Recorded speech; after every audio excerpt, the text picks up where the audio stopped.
Hello everyone, anyone watching. So I just want to make a quick video about one of my lenses I use for astrophotography. You've clicked on it. It's the 14mm 2.8. It's extremely popular for astrophotography, landscape. It's a great budget lens.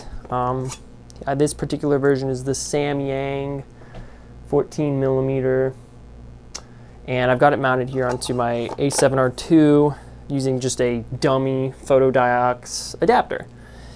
So Samyang lenses, the 24mm particularly, which I bought one off Amazon and it's on its way. Hopefully that won't have an issue. And apparently the 14 to an extent have been known to have a decentered focus quality control issue, and it's a defect.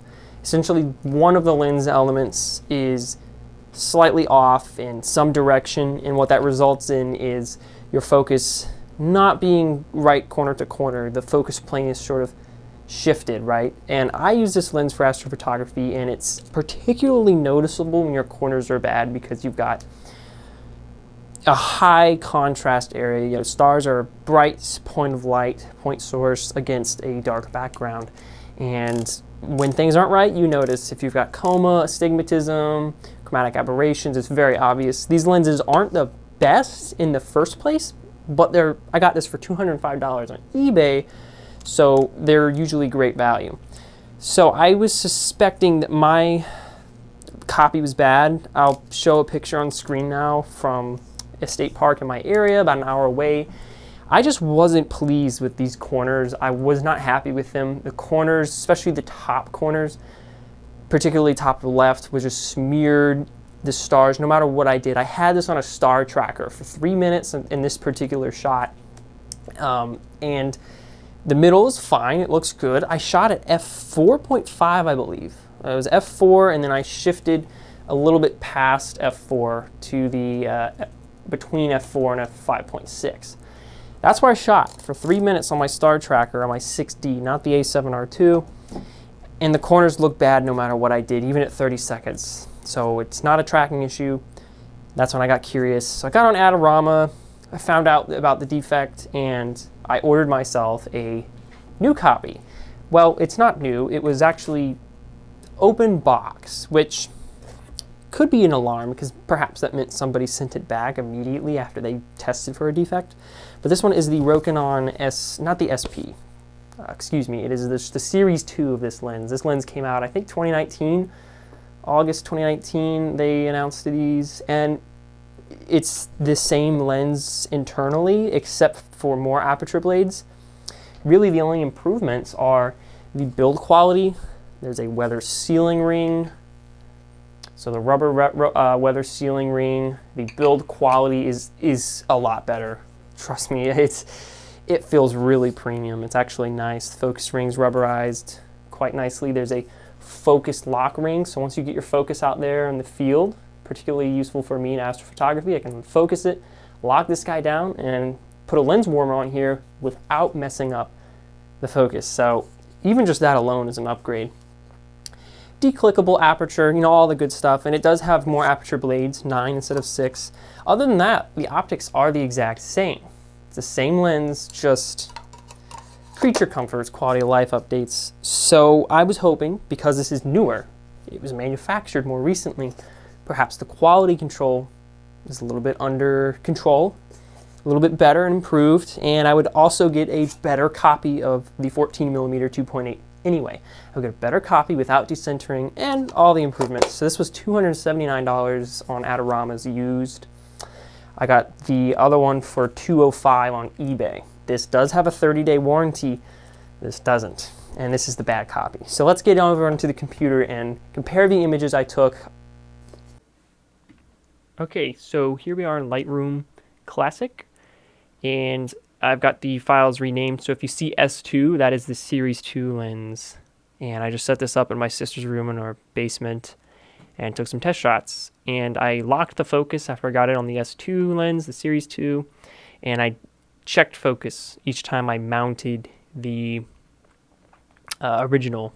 So A7R II is pretty good digital focus assist, which I believe helped a lot. So let's go ahead and open up our second viewer here, and I'll try to All right, so f2.8 is where the biggest difference between these lenses shows. We don't need to be completely full screen here because we are going to zoom in. And the viewer seems to be having some difficulty doing this. All right, so on the Series 2, here we are in the middle. Not a whole lot to notice. And I bet we can go in even further. Let's go to like 200% here. Really peak here. This is the center, remember. They honestly look pretty similar. And remember, I printed these test charts off of an Epson printer, so they are not going to be sharp anyway. You know, this is about as good as it's going to get. Didn't do a great job. But I will say it does look a tad sharper here on the Series 2 in the middle. Heading over to the corner. This is the really bad corner that I hated. We see a huge difference. So here you see the smearing I was talking about. It almost looks like motion blur, but this was on a tripod. So there's obviously a lot of control loss here. I mean, the contrast is just gone. Something weird was happening, and I believe it was decentered in terms of focus. Let's go back to 100%. How do I? It's going to be difficult. Well, there we go. And check out the other corner. Already you can tell a difference here that the blinds, it's just falling apart and it's tack sharp on the Series 2. Here's the very end of the, I mean, this is going to be bad on both lenses, but miraculously it's quite good on the newer version. And it's not because it's an S2, remember, it's just, I believe, spider, there was a defect on the original I got off eBay. It's probably why it was on eBay. Here's the bottom corner at an anatomy book. I mean, it's just completely out of focus. So we're getting the picture here. Series 2 here on the left looks so much sharper. A little bit of ghosting, right? There's a little bit loss of contrast for sure. I mean, I look at this and I'm like, wow, look at how blurry this is. But compared to this one, it's just really bad. Put the Series 2 f4. Yep, still on the left here. Looking at the center. Once this loads, they look about the same, but I can tell from where I'm at, it's a tiny bit sharper. It's going to be a little hard to tell in line, so we'll go to like here. And there you go. And you want to look at how much basically these lines here are visible. So a little bit sharper, of course, and this is in the center of the image. So I'm very happy that the same optics are correctly calibrated this time from the factory, and we're getting a much better image. Go up to the troublesome corner. Remember, this is f4. We're stopped down to f4, and it doesn't look much better than the f2.8. It's a little better, but it's just awful. The window is tiny. It's a lot better over here on the right side on the original. The S2 looking sharper than ever. Coming down to the textbook here, just still looks out of focus. Looks like I knocked the camera, but trust me, I didn't, because remember, the center looked fine. Over here in the corners, Series 2 is still showing, a little bit of, I guess, ghosting and smearing. I think it's going to be present on this quality of lens no matter what, but just this part of the corner is a lot better, way better. Here's a punch in right there, f4 on both of these guys. Text is just almost unreadable here, but you can see it there. Really crazy. Next set will be 5.6. I did a little internal inspection with my S Series 2 lens and vignetting from 5.6 to like 5 or f8 or f11 is about the same. So there's not much point for astro in stopping down beyond 5.6. I mean, that's already very dark for astro, but if you're on a star tracker, you can do stuff like that. And original f5.6. All right, starting here in the corner. Wow. So this is better, but it's still slightly out of focus. It looks like the blurring is heavily reduced on both copies, but that defocus issue is still present here. Not as obvious here. This is perfectly acceptable, in my opinion, between these two, because remember, we're over 100% zoom here. Go to about 107. They're very close here. It's not a bad thing. I could live with that. Both look good. I don't really have a complaint here. The colors look a little different.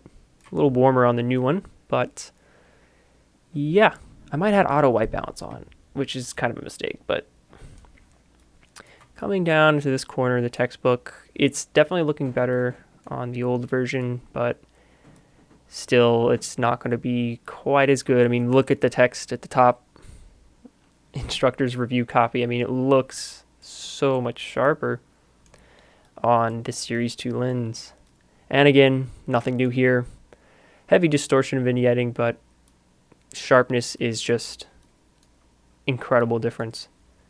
Now, if you're wondering about that Sony 1.8 G 20mm, here I believe I shot these with that guy on a motion rig on my A7S. So not going to be quite as much resolution here, but look at this. So we're at f1.8, 13 seconds, ISO 3200 on the A7S, and here's 100%. Look at these corners. It's just absolutely insane. So zero astigmatism, zero coma. All you've got to really worry about is a little bit of color fringing. And this was part of a time-lapse sequence, so I wanted to shoot at f1.8 because I didn't need to stack, I didn't need to align. That's the triangulum galaxy. So very sharp lens. Highly recommend the 1.8. It's immaculate. So here's actually a sample. It wasn't the one I was talking about earlier, but we will get to that. So this is a background and foreground layering. So I took a 3-minute exposure for the foreground here and a stack of the stars here. This was about 7 photos, 30 seconds each. And if we zoom in here, you can see a little bit why I was annoyed, to say the least. The middle of the image looks okay. I think I might have messed it. There we go. But as you got anywhere toward the edges, it just looked awful. And I forget which f-stop this was. I think it might have been 2.8. So here's the photos I was talking about earlier that I took with my 14mm on a star tracker. Here's my foreground image. It looks decent. Hold on, why can't I... Where is everything? Ugh, God, why is that even a feature? Okay, so foreground, obviously everything's rotating, so you can't really tell, and this lens is honestly okay for certain landscape, right? It's low contrast here anyway, so you can't really tell that it's smearing. It does fine in the center. I believe this was at f5.6, maybe, nope, sorry, it was f4.5. Looks good there, but as soon as we check out one of these sky images, you'll see where I just wasn't pleased. So the center here looks great. F4.5, let's go to 100%, there we go. So 100%, 1:1. I'll do 200 just for web, here we go. Not bad. Everything was good. You got the California nebula here. It's just a 3-minute exposure, ISO 3200. This corner top right, you see it just starts to smear here, and I'm okay with this. This is about as bad as I want, but this is just extreme. Checking out the really bad corner here, which is just about as bad as the other one. Now you can see why I just was not happy at all with this lens. So I'm curious to see how this next one is going to perform. Real quick, I forgot to even mention this, but I think because of the effect of the defocused bad copy, you actually have a change in perspective. These tripods did not move. I was pretty careful to maintain things, but you can see here's my sister and some more of the edge here. We'll just watch that edge. So there's the not the SP, sorry, I keep calling it that, the S Series II. There's the newer version, the correct version, and here's my defected original, which is probably a couple years older. So there's obviously a shift in perspective. You can kind of tell that rotation, if you will. It's almost like I moved the camera between these shots, but I did not. It's consistent difference in each one, so you know I didn't. Here's 5.6 on the good copy and the bad copy. So it's a consistent shift there. And that just proves, I think, that I had a bad copy. Okay, so that's great. The tests in my sister's room down in the basement worked. As you saw, the results were pretty dramatic, especially in the top left corner. To note, things just look smeared on the decentered copy of this lens. This one did quite well, and I would hesitate to say that it was actually even sharper in the middle, just because perhaps the decentering was so dramatic on this bad copy that when things were just done better, the same exact optics, literally the same optics, performed better. They were just quality control. These newer ones manufactured more recently is better. So now I'm going to try, hopefully, I mean, if this video is out before, I guess I didn't get around to it, but I am going to try to test these lenses out in the field with some astro photos the next time I get an opportunity. The moon is now waning, but it's pretty cloudy right now. And I'll try it on the A7R2, and I've also got an A7S here. A little bit lower megapixel count, but I'm pretty sure those defects will still show on a lower resolution camera like this. And so just going to quickly interrupt to show you some test photos from my A7S. The composition is slightly different here. Apologies for that. I went back and took photos with the original non-Series II lens on my A7S a couple hours later or something. So if we see here at 100%, this is the Series II at f2.8, the original at 2.8. Again, as I noted earlier, this is a little brighter, but it's smeared. You can still tell a huge quality difference, even on just 12 megapixel sensor. And for the web, if you're on YouTube watching this on your phone, we will zoom in here just to show you what I'm talking about. So there you go, it is smeared. We can also compare the f5.6 shots with each other just to see if it clears up at all. So here we go, the original at 5.6 versus the new one at f5.6. Big difference. Here they are at the center. Not a huge difference. Still much brighter on the original lens, which is kind of a bummer that I'm losing some transmission with the newer version, but nothing a star tracker and some more time can't solve, even though top right corner is significantly, obviously better, even on a low megapixel sensor. And if I have my 6D back by then, I'll do it on there as well. I'm getting that H alpha modified. It's going to be astro modified. I'm very excited about that. I've got a 20mm. I wish that I could put this lens on my Canon 6D, because 20mm 1.8G, if you're a Sony shooter, grab it. It's flawless, honestly. F1.8, it's almost as sharp as F2. And I mean, like, just minuscule, right? It's a great lens. But anyway, this isn't about that one. Yeah, I have a good feeling that I'll be much happier with this newer Series II lens. Not because it's a Series II, but just because it's a good copy. And I got this because being made more recently gives me a little bit better chance of having a good quality one. So I couldn't wait any longer, decided to take both lenses outside and just do some testing. The moon is up at this time, but for the purpose of testing, it was going to be fine. I'm not going to use the audio from the clip when I was recording. It just went way too long, but I'm going to show you the result. So I've got 4 images to check out here, and I've added a color label because I didn't change the name of the file before importing to Lightroom, but whatever. Red is going to be the original lens, and gray will be the Series II new lens. So these first two were taken with the same settings, and you can already see the difference in perspective there as the shift, you can tell. And then these 2 images were, I believe, stopped down to about f4. So here you're looking at the original lens at f2.8. And wind was blowing a little bit, so we can only take some of this blurring with a grain of salt, but the sky, we can definitely take a look at that. Definitely some astigmatism here, kind of non-symmetrical, kind of look like little Star Trek emblems. And you can pan over here, see this tree was moving a little bit. These stars, it generally look very sharp here. Definitely some stretching at the very edge. Here we see some as well. Toward the bottom, it's still a bit soft. I know I had it as focused as I could get, but some of the stars are a bit soft. Here's the bottom corner. Let's go ahead and compare that with the f2.8 shot from the fixed lens, or the non-flawed Series II. Wow. So we can already tell. Maybe the tree was moving, maybe it wasn't. I think it was an extent in this shot. We could definitely tell a huge difference in our stars and sharpness already, and this is wide open at f2.8. Both look really bad up in the corners, but technically this one looks better. The really troublesome corner actually doesn't show huge differences.